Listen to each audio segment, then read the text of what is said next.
All year round, Frontier Home Products and Design has what you need to make your home comfortable and beautiful. Relax on a new timber tech deck designed by Frontier's experts. A new fireplace from Frontier Home Products Fireplace Gallery adds warmth and serenity to any home. Beauty and versatility at Frontier Home Products and Design Center, 4213 Peachtree, 5th next to the Bayfront Highway. Frontier Home Products and Design Center.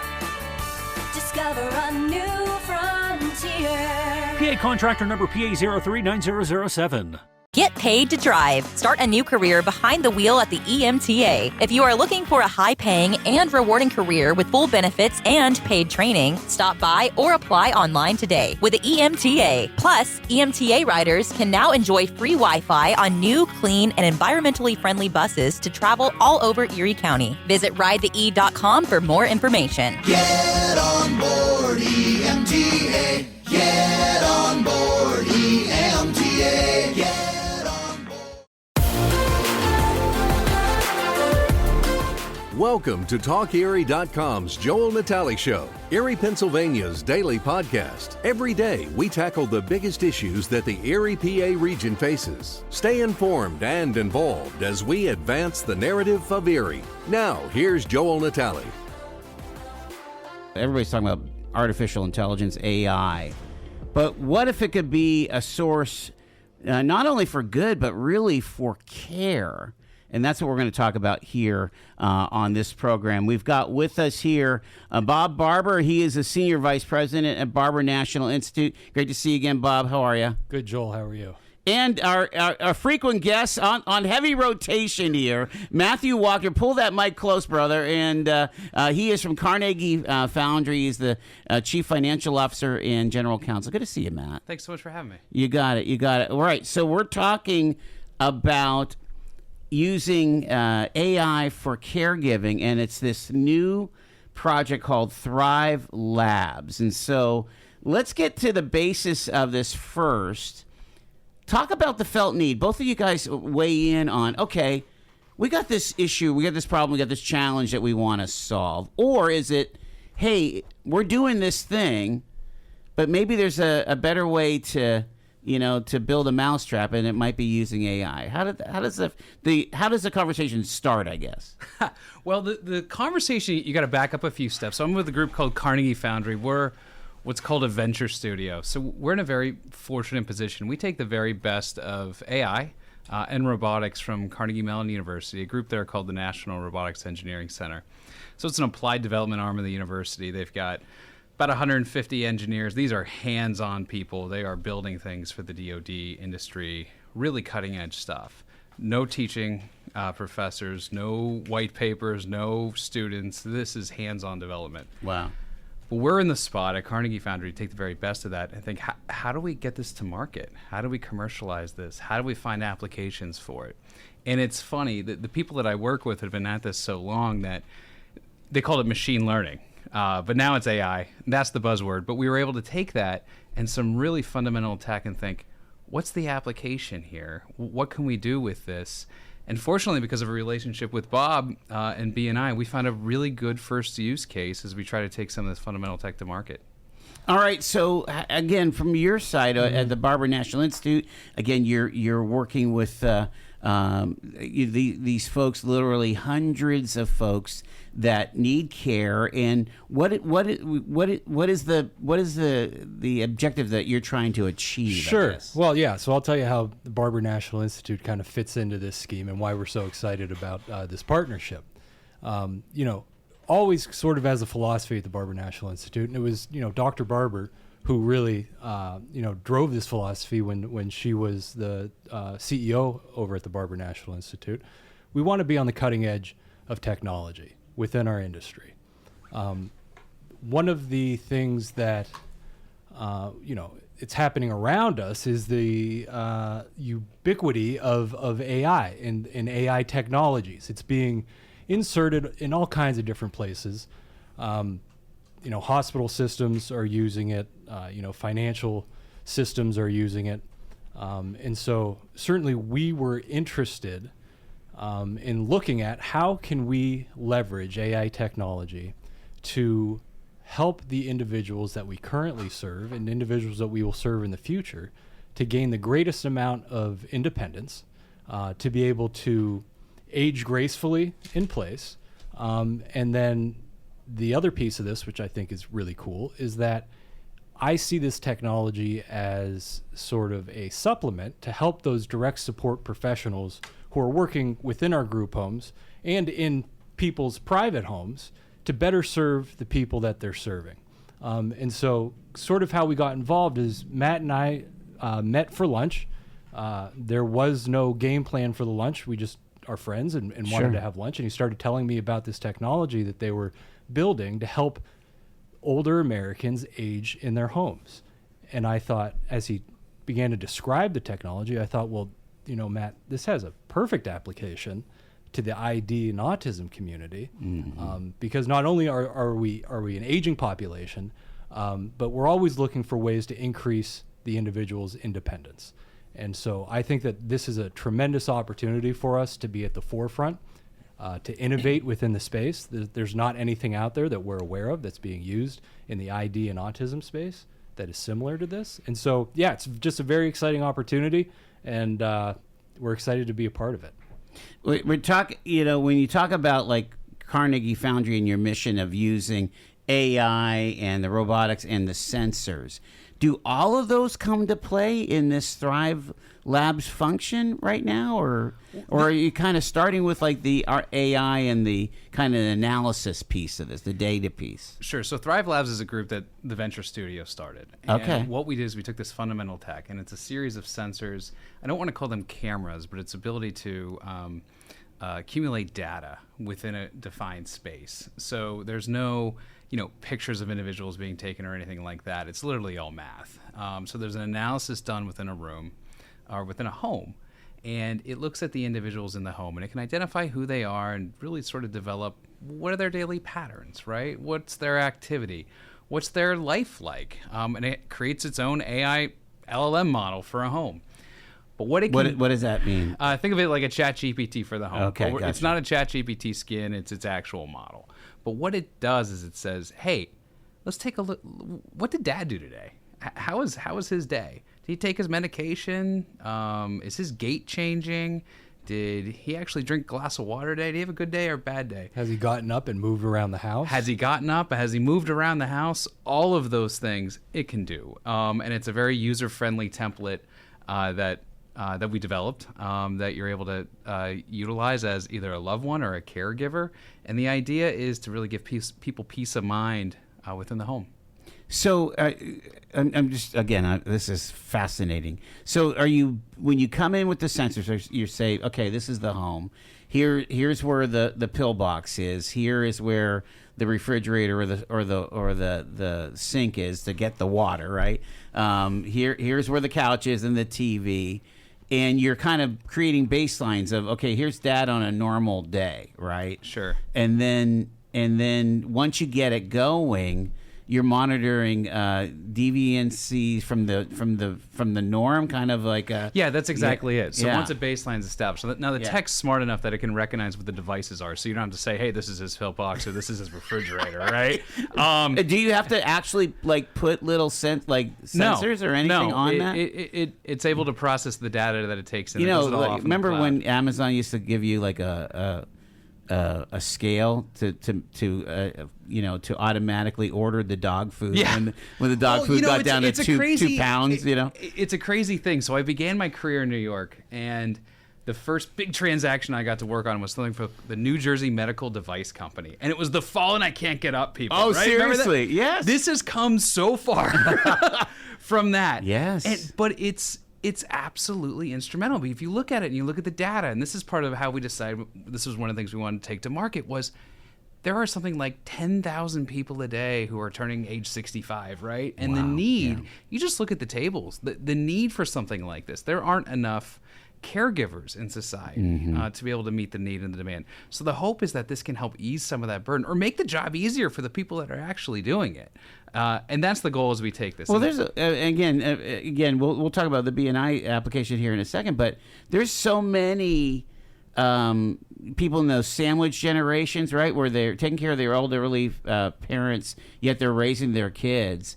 And, all that they're doing right now is they put a couple of Ring cameras up around the house just to make sure things are moving around, right? Well, and I think that you hit the nail on the head. And, one of those things is with that sandwich generation is that they're geographically dispersed. And so people have traditionally maybe stayed where they grew up. I mean, you're not seeing that anymore. So mom and dad live in Erie.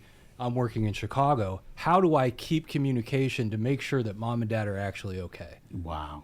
And this can do this at a very granular data level to the point of, did they take their meds? Or did they have their breakfast? Absolutely. Yeah. Wow. But it's designed to do two things. One, it does it in a very non-intrusive way. And that, I think, is essential to this in a way that's privacy preserving. So there's going to be, no one's going to end up on America's Funniest Home Videos, right? It's literally math. And if when you peer behind the curtain, it is taking a look at, everyone's essentially a stick figure, and you're taking a look at joints and and their movements and vectors and things along those lines. So that's really fundamental to think about it. But the other thing is that it's so easy to use. What we're developing is essentially an app right now that anyone can use. You can speak to it in any language, and it will give you whatever data you want. So the power of this is just phenomenal as we look at it, and just thrilled to be working with BNI here in one of the first use cases.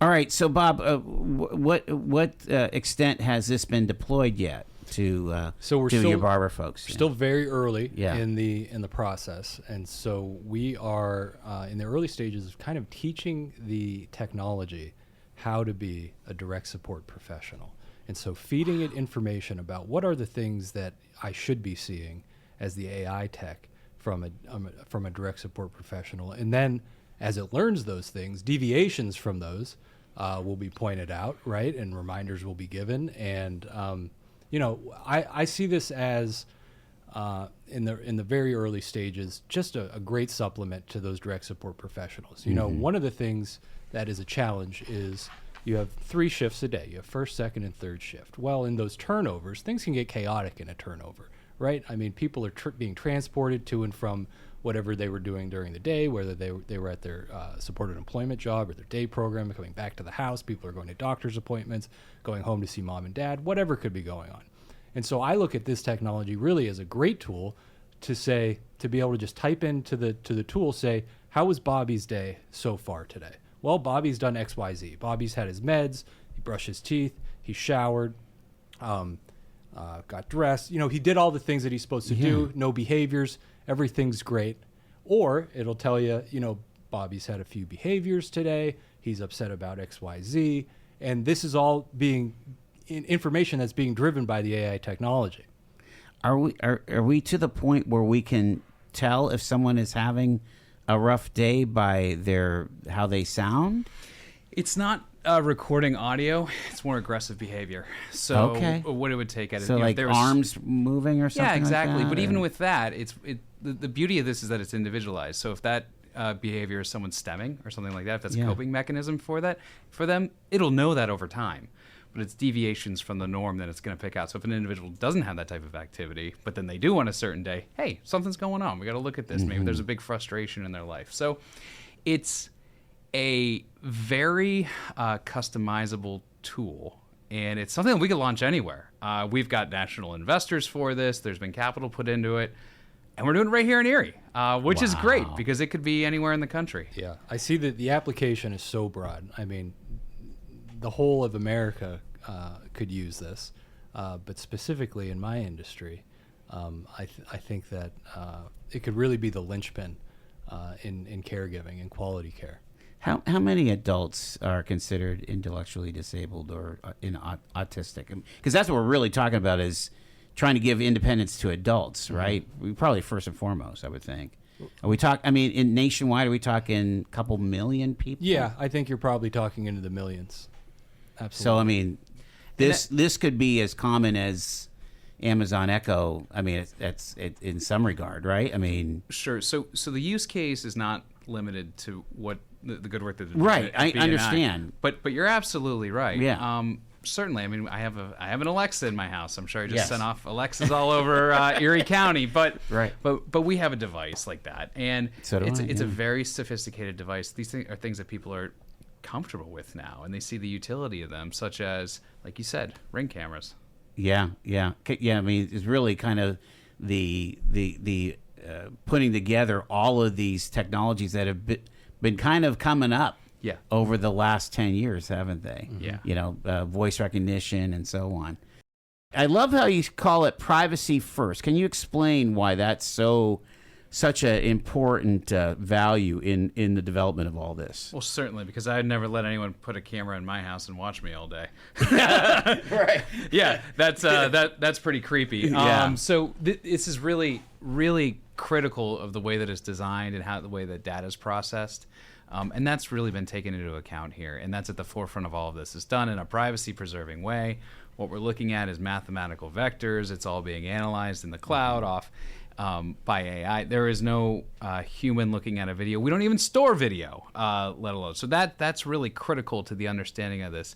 It is a lot less intrusive than the things that are actually on the market today. Wow. And that, I think, is critical, because we wouldn't be involved with this otherwise. And the output is text, right? And so to Matt's point, I'm not sitting and watching the video. I'm letting the technology through the written word tell me what's going on in the scene, right? And so I think that's crucial. All right, so I mean, you guys have tested this out. What does that look like? Okay, let's say I'm one of your folks at BNI, and I'm going and I slip in the bathroom. You know, I'm getting out of the shower. Heck, that happens to almost everybody, right? I slip, and you know what? Maybe I get a bruise or whatever. Does it notice that I fell, or or that I didn't come out of the bathroom fast enough, or how does that work? Well, I think this is all under development. Yeah, right? yeah. But this is one of the best use cases of it. And Okay. I think Bob can speak to it too from BNI's perspective. Yeah. But this is the sort of thing, and it's a problem out there that we're trying to address. Did they fall? Did they hit their head? All of those different things. Do they live alone and they fell, and then an alert can go out to a loved one? But Bob can certainly speak to it from his perspective. Yeah, I as think well. that we're probably looking at a couple potentials there. I think an alert would be incredibly useful that an individual has fallen. But on the back end, should you find somebody who's on the floor, then being able to go to the technology and say, okay, tell me about this event, right? And so... Oh, so the human after the fact is saying, okay, what happened here? Absolutely. Oh, Did they slip on the banana peel like in a Yes, cartoon? right. Or did they fall on their butt, or did they crack their head? That's right. really important Unreal. stuff. Yeah, and again, being able to have that data to give to the professional at the hospital or whatever, and for all of the purposes that you have to have. Well, that's exactly right. I mean, there's a lot of right? regulatory requirements around everything that we do, and so there's a lot of reporting that needs to be done, and those reports are done through a series of investigations, and so there's a lot of man hours and legwork that goes into any sort of benign sort of incident, and so this is a potential technology that's going to be not only useful, but maybe a cost savings to the ID industry overall. And from outside of that perspective, so originally this tool, and it is very much at the heart of it, is how do we help people age in place, live in their homes longer, stay in their homes longer, as long as possible? How do you give peace of mind to loved ones who might not live in Erie anymore? Like in the example Bob said, their parents are here, but they might live in Chicago, for example. How do you do that? Well, one of the biggest fears is that someone falls in their own home and no one's there to check on them, right? Yeah. So that's it's low-hanging fruit as far as the technology goes, but the application is really spot on. And at the end of the day, I think a lot of people just want to be able to say, hey, did mom and dad have a good day today? Yes, no. If they get a thumbs up, fantastic. If they don't, well, then they can dive into the details a little bit and say, they didn't wake up at 8 a.m. like they usually do. They got up at 4 in the morning, or they slept in, or spent all day on the couch, maybe not feeling well, things like that, or didn't take their meds, or didn't eat 3 meals, never left the house, all those different things. And that's just a great use of this. The goal is to be able to provide peace of mind. Yeah, you can imagine of driving home on your commute in Chicago, and whatever is the voice gives you the day's report on your parents back in Erie. Amazing stuff. I'm interested in, when you guys had the fundamental technology at Carnegie Foundation, how did you make that jump to say, you know what, this could be really used well in caregiving, because probably you had a lot of different avenues to go to with this type of. It's basically a recognition of patterns and deviations from a pattern, right? Isn't that kind of the fundamental? Well, luckily I work with some people that are way smarter than I am. Yeah. And so that's fantastic. But Right. what we do is first we take a look at, okay, there's some fundamental tech here. What are the different business cases for it? What are the applications of it? And you actually nailed it when we first started, and you talked about that sandwich generation. And a few of the people that I work with are in that and living it right now. And they thought, wow, this is a tool that I would buy. This is a tool that we could really use. It didn't come up within the group home setting in the application there until Bob and I had lunch one day. Fantastic. And I explained to him this fundamental tech that we were working on and how excited we were about it to be able to bring it into this. It's called age tech and helping people live and thrive in their own homes longer instead of having to go to St. Mary's or something along those lines. And this, so the broad application of this is really exciting. Now it's early, and this is, as far as tech goes, this is generative AI. This is actually cutting edge stuff that they're doing and we're trying to develop here. This isn't like a high school kid who's running something off ChatGPT. This is really sort of, this is machine learning, it's AI. This is cutting edge technology. We have quite a team that's working on it. And again, we're deploying it right here in Erie. Unreal. We've got to take I got like a minute left. My mind is kind of just going on, other use cases like, are the kids on the bus doing okay, or, I mean. That's right. I think about classroom use. I think about, all the areas where you just don't know what's going on. This can help to give you the information while protecting everybody's privacy.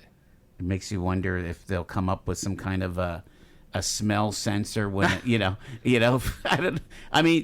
do dogs recognize when somebody's in a? No one's gonna tell you mom's spaghetti sauce is off. There or you anything, go. But Right. Well, but like dogs can tell you when you're going into diabetic shock. Mm-hmm. I mean, there's, that stuff is probably in the future. Absolutely. Here. Well, and when it's ready to be deployed, we're going to be on top of it. Think about it. Well, honestly, yeah. I think this is important. I think it's important for Erie to be at the forefront of innovation, and so this is a tremendous project that we're working on, and we're infants at this right now. Let's just wait until this thing grows up. Quickfill gasoline is made right here in America. United Refining Company, who operates Quickfill, refines its gasoline from North American crude oil in Warren, Pennsylvania. When you buy United Refining Company gasoline at Quickfill, you keep jobs and businesses in America.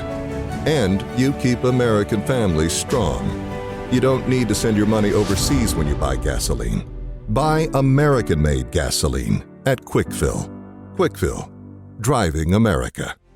You have been called to do good, to feed the hungry, to love with action, to be a light in the darkness, to love your neighbor, to teach wisdom, to walk humbly, to love mercy, to care for the least of these. Will you accept the call? This is our city. Our mission. Visit eriecitymission.org/volunteer to accept the call today. We're talking about this AI and the THRYVE Labs, and this is interesting about this partnership here. The idea that you found at the Carnegie Foundry that the caregiving crisis was a perfect fit for AI, and that the Barber National Institute an ideal partner. But you guys didn't stop at just kind of, hey, we'll be a start of this. Y'all have invested in this technology, yeah. We have, yeah. So we're officially partners with our financial investment into the technology, and I think that gives Erie a piece of the pie in this whole AI game, specifically with this tech, and then it helps us to shape sort of the way that this is going to look going forward, to make sure that the application certainly works for aging Americans, but also works for ID and autism populations as well.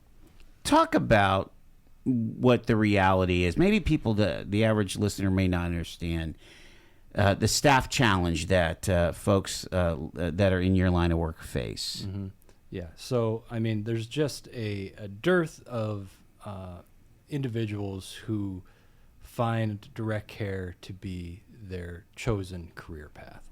And, you know, we've certainly seen an easing of our staffing crisis since the COVID days, but we're not perfect yet. You know, I think you had said earlier there are at least 100 open direct care positions out on job websites just in Erie County, and so you know you extrapolate that across the entire population of the country, and you're talking about a whole lot of openings and a whole lot of need for additional help and support. And so you know the direct care workers are asked to do a lot. They're asked to pass medications. They're asked to, you know, if you're in a house with diabetics, you're asked to do insulin injections, peg tube replacements, all sorts of sort of quasi-medical procedures. And within all of that, we're also asking you to sort of track all the activity that's happening all day, every day, produce a billing note that is objective and billable and accepted by the payers, to remain in compliance at all times and to know exactly what's going on with every individual for which you're assigned to. It's a lot. And so I'm looking for ways to help to ease some of the burden of direct care staff, whether they're in the ID field or working with just aging Americans. How do we help that group to you know, take some of the burden off of them and to make them more efficient and provide a higher quality of care? Put your headphones, guys, on. We're going to grab a phone call here. Hi, you're live with our guests here on Talk Erie. Go ahead.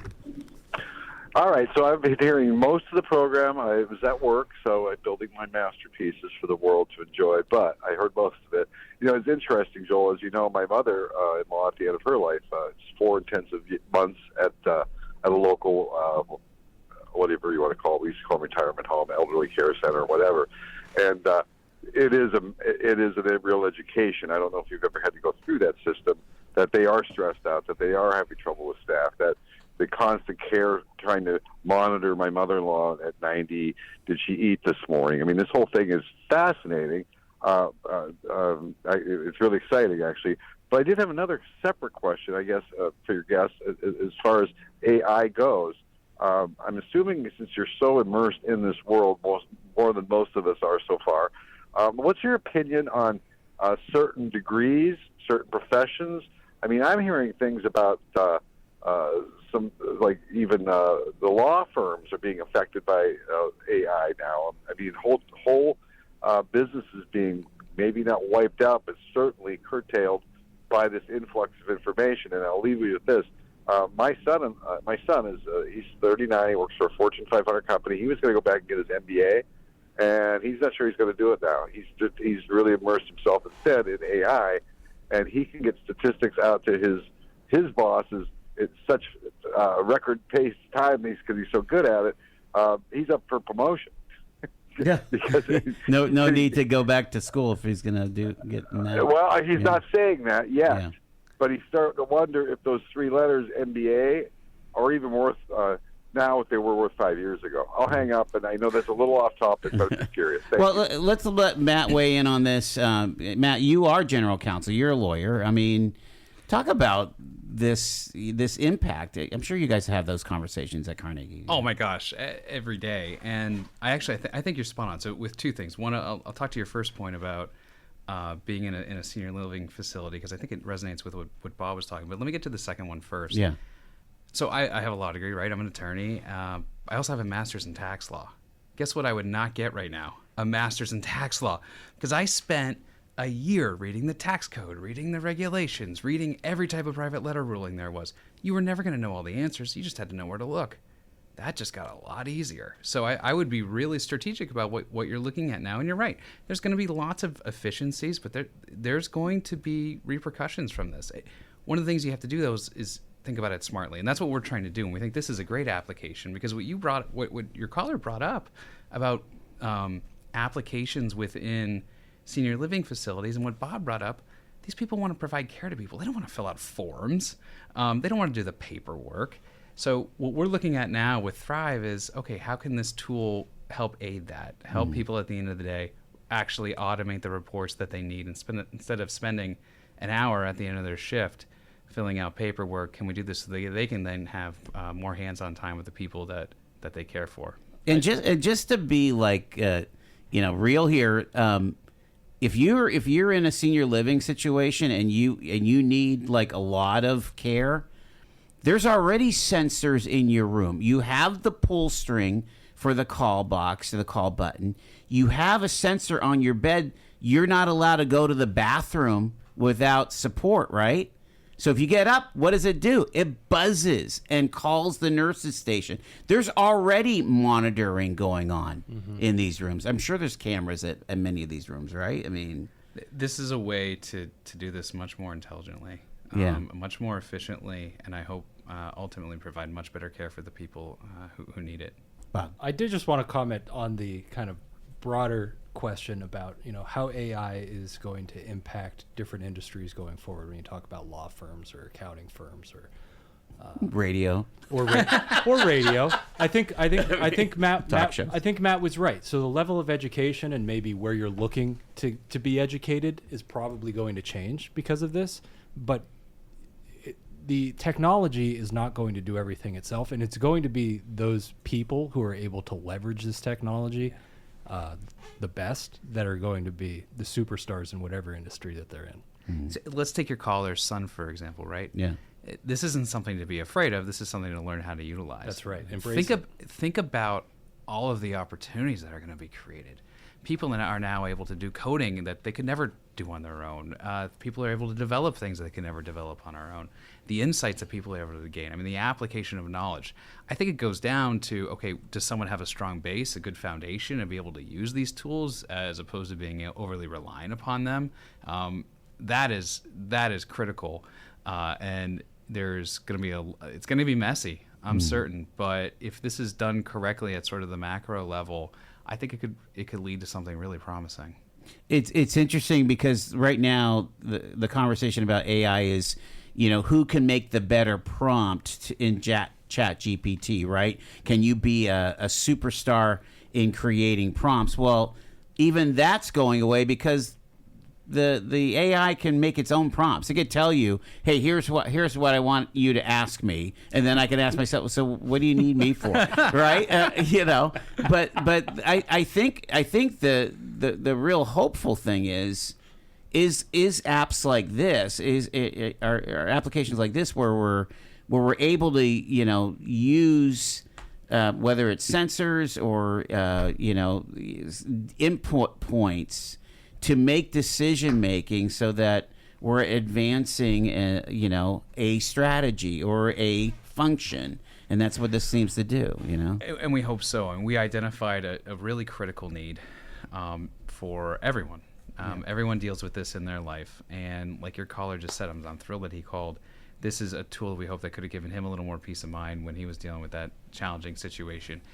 From the institution's perspective as well, we hope that it would allow it for their individuals to operate more efficiently and actually give the hands-on care that they need to, as opposed to simply typing up reports. That's right. Bob, you don't really anticipate like less people being on the job. I don't.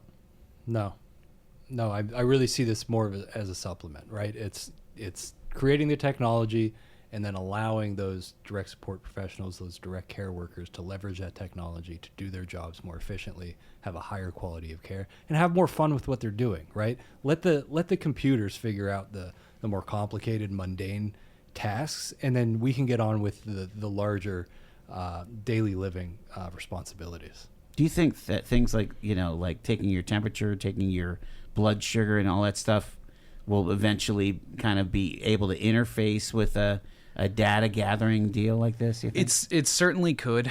Not the area that we're going in right now, but in the future, there's no reason why it couldn't. Kind of like middleware or something.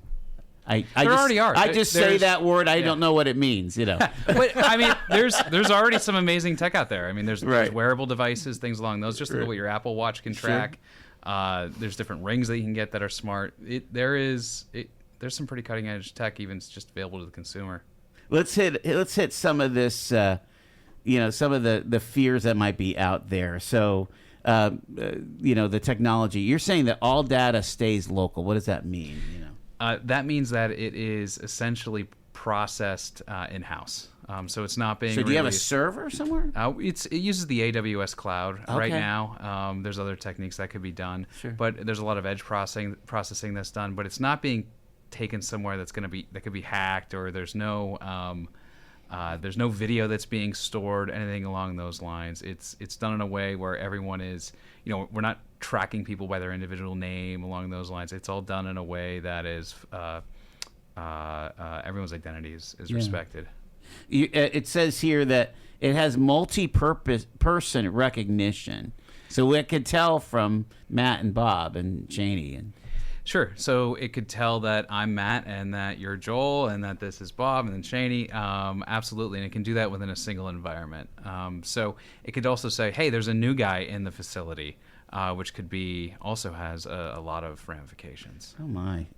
Always on awareness without invasive cameras or burdensome wearables. So. Exactly. So, Yeah. I was laughing about the I've fallen, I can't get up example. Yeah. Well, guess what? You have to be wearing that. Mhm. And how many times have loved ones fallen in a home and they weren't wearing that device or didn't know how to use it? Right? Happens all the time. There was an example one of my colleagues gave of a loved one that they had who fell in their home and passed. And they had one of those devices, and she refused to wear it because old people wear it. Well, she was 97 years old. Oh my gosh. Here's the thing, and that was really one of the examples that we had that justified pursuing this and investing in it and trying to develop it. Because look, if they would have gotten an alert that that woman had fallen in her home, they could have gotten there, and they would have gotten there right away or sent a neighbor. All right. Isn't this just Big Brother surveillance? No, this is not Big Brother surveillance. I mean, to Matt's point, we're not storing any video information. There's no way that you're going to end up on America's Funniest Home Videos. There's not somebody sitting watching a streamed video. And so it's not Big Brother. It's what it is. It's information gathering that is transmitted on demand. And there's something to be said about B&I making the investment. There's a lot of values behind the Gertrude Barber story and the brand, and so that's an imprimatur, if you will. Yeah, absolutely. Not something we take lightly. Yeah. Will this replace human caregivers? Like you said, nobody's losing their job. No, I don't think that this replaces human caregivers. Maybe in the next 50 years, when I'm 90 years old, we may have gotten to a point where there's AI robots and things like that. But no, in the very near term, this is not going to replace direct care workers. I hope that it can actually lead to more people getting the type of care that they need. So maybe people can work a little more efficiently and take care of more individuals. Because one of the things that I've learned throughout this process is how many people are actually in need of this type of care, and there just simply aren't enough people to do it. And it might make the job more attractive. Something Matt said earlier, a lot of individuals are drawn to this type of work because they have a heart for it. But then you get into it, and there's all sorts of note-taking and monitoring and all kinds of things that aren't very much fun. And so how do we move the fun things off, push it off to the AI technology, and then we can get on with the fun parts of caregiving. Yeah. Privacy in someone's home. Talk about that again.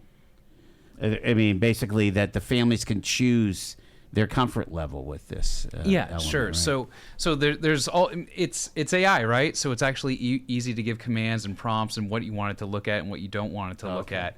And also it's the goal is for it just to be streamlined, right? Mm-hmm. So in many ways it's looking for patterns over time. Are people, look at their gait, for example, right? Are they walking in a smooth manner? Well, maybe they are now limping, okay? Or they're having trouble getting around their home.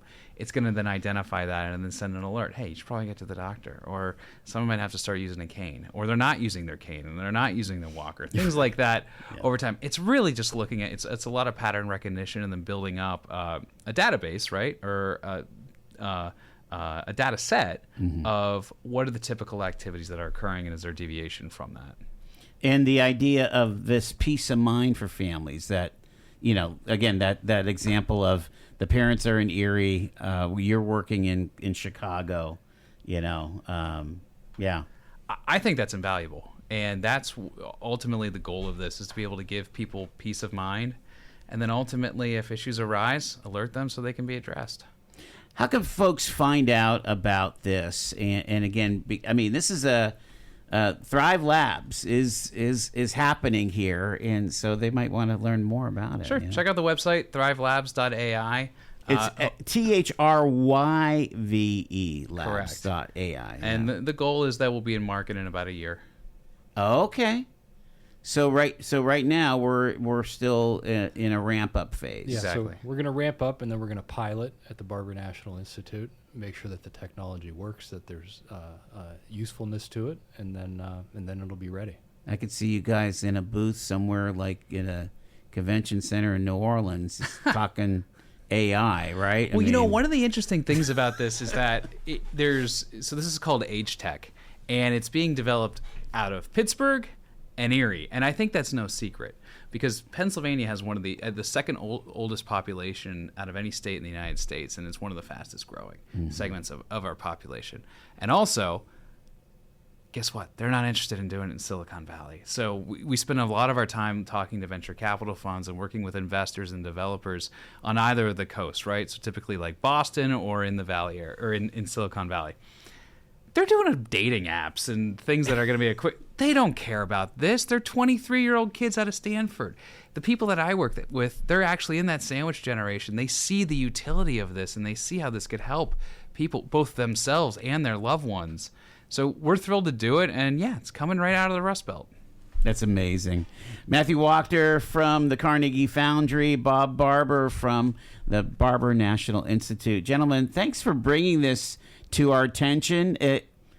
You know what's so funny about this? We've always talked about what are the AI protected jobs. We kind of thought that personal care was going to be one of them. It still sounds like you can get those jobs, but you might have a lot more tools. Yes, it's a more complicated than it's binary, right? I mean, it's not a binary situation here. Yeah, that's pretty exciting. Yeah, we're excited about it. We're thrilled to be able to launch this here in Erie, and very, very fortunate to be working with the Barber National Institute. Thank you, Matt and Bob. Appreciate it. Thank you, Joel. Thank you. You've been listening to The Joel Natale Show, Erie, Pennsylvania's daily podcast from TalkErie.com. Subscribe to our show on your favorite podcatcher and get involved by emailing joel@TalkErie.com.